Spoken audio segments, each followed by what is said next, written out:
एक बूढ़ी माँ की दर्द भरी कहानी। 75 वर्ष की उम्र में सुलोचना देवी की याददाश्त काफी कमजोर होती जा रही थी। उन्हें रोजमर्रा की चीजें याद न रहती, लेकिन जो उन्हें हमेशा याद रहता वह था उनका बेटा। दिन हो या रात, एक पल भी ऐसा न होता जब उन्हें अपने बेटे की याद न आती। दूसरी तरफ बेटा था जो साल भर में एक आध बार अपने माँ को फोन कर लिया करता और 1-2 मिनट से ज्यादा बातें भी न किया करता। फिर भी यह बूढ़ी माँ टकटकी लगाए अपने बेटे का इंतजार करती रहती। एक दिन बेटे का विदेश से फोन आया। हेलो हेलो, सुन रही हो ना माँ? अनिल बोल रहा हूँ, तुम्हारा बेटा। कैसी हो माँ? मैं ठीक हूँ बेटा, तुम बहू और मेरा पोता कैसा है? माँ ने पूछा। सब अच्छे हैं माँ, मैं अगले हफ्ते गाँव आ रहा हूँ माँ, तुम्हें लेने। अब हम सब साथ में ही लंदन में रहेंगे माँ। तुम्हारी बहू कह रही थी माँ को यहाँ पर लेकर आओ, बेचारी अकेली वहाँ परेशान होती होगी। बेटे ने कहा। माँ की बूढ़ी सूखी आंखें आंसुओं से भीग गई। उसके कमजोर शरीर के नस नस में खुशी की लहर दौड़ गई। बेटे और बहू का अपने प्रति प्रेम देखकर माँ का मन खुशी से भर आया। बेटे ने आगे कहा, माँ तैयार रहना माँ, मुझे ज्यादा दिन छुट्टियां नहीं है। जिससे जितने पैसे लेने हैं लेकर रखना, तब तक मैं प्रॉपर्टी डीलर से बात कर लेता हूँ। घर के लिए? घर के लिए? माँ ने पूछा। हाँ माँ, गाँव का घर हमें बेच देना पड़ेगा। अब हम साथ में ही रहने वाले हैं तो वहाँ पर घर रखने का कोई मतलब नहीं है माँ, बेटे ने कहा। बुढ़ापे की वजह से ठीक से चलने में असक्षम माँ ने पूरे मोहल्ले में घूम घूम कर अपनी इस खुशखबरी को सबको सुनाया। सभी को खुशी हुई, सबको लगा माँ जी के आखिरी दिन अपने परिवार के साथ खुशी से बीत जाएंगे।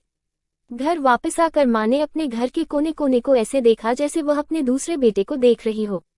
देखे भी क्यों ना, उस घर को अपने बेटे से कम थोड़ी समझा था।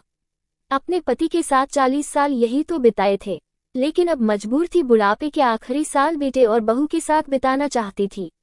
दिल पर पत्थर रखकर घर बेचने के लिए माँ तैयार हो गई। आनन फानन में बेटे ने घर को आधे दामों पर बेच दिया। माँ ने ज्यादा नहीं, लेकिन जिन चीजों से दिल लगा था उन चीजों को समेटा और बेटे के साथ टैक्सी में बैठकर एयरपोर्ट के लिए चली गई। एयरपोर्ट पर आकर बेटे ने माँ से कहा, माँ तुम यहाँ बेंच पर बैठो, मैं सामान और बोर्डिंग पास की जांच कर आता हूँ। वहाँ वक्त लगता है और खड़ा रहना पड़ता है, तुम्हें तकलीफ होगी।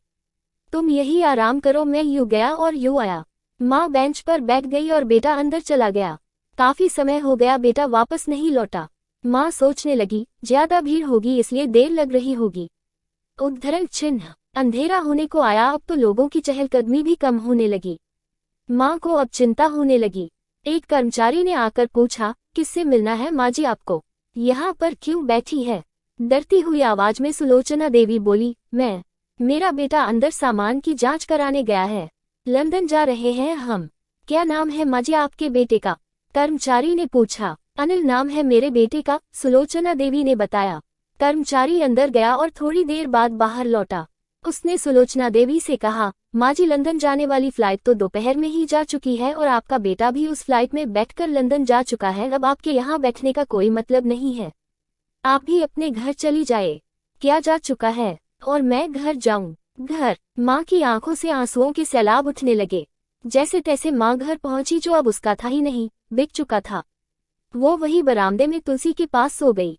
घर के नए मालिक को उस पर दया आई तो एक कमरा किराए से उसको दे दिया। पेंशन के पैसों से खाना और किराए का बंदोबस्त हो जाता था। दिन बीतने लगे। कुछ दिनों बाद घर के नए मालिक ने सुलोचना देवी से कहा, माँ जी आप अपने रिश्तेदारों के यहाँ पर जाकर क्यों नहीं रहती है? इस उम्र में आपके लिए वही अच्छा होगा। अच्छा तो होगा, लेकिन अगर मेरा बेटा वापस आया तो उसका ख्याल कौन रखेगा? मेरा बेटा बहुत भोला है, उसे अपना ख्याल रखना बिल्कुल नहीं आता। मैं कहीं नहीं जाऊंगी, क्या पता कब उसे मेरी जरूरत पड़ जाए। माँ ने कहा। दोस्तों, सच बता रहा हूँ, माँ की ऐसी बातें सुनकर मेरी आंखों में आंसू आ गए। किसी ने सच ही कहा है, पूत कपूत हो सकता है लेकिन माता कभी कुमाता नहीं होती। दोस्तों, आप सभी से हाथ जोड़कर विनती करता हूँ, अपने माता पिता की जितनी हो सके सेवा करना। उनके साथ कभी बुरा बर्ताव मत करना।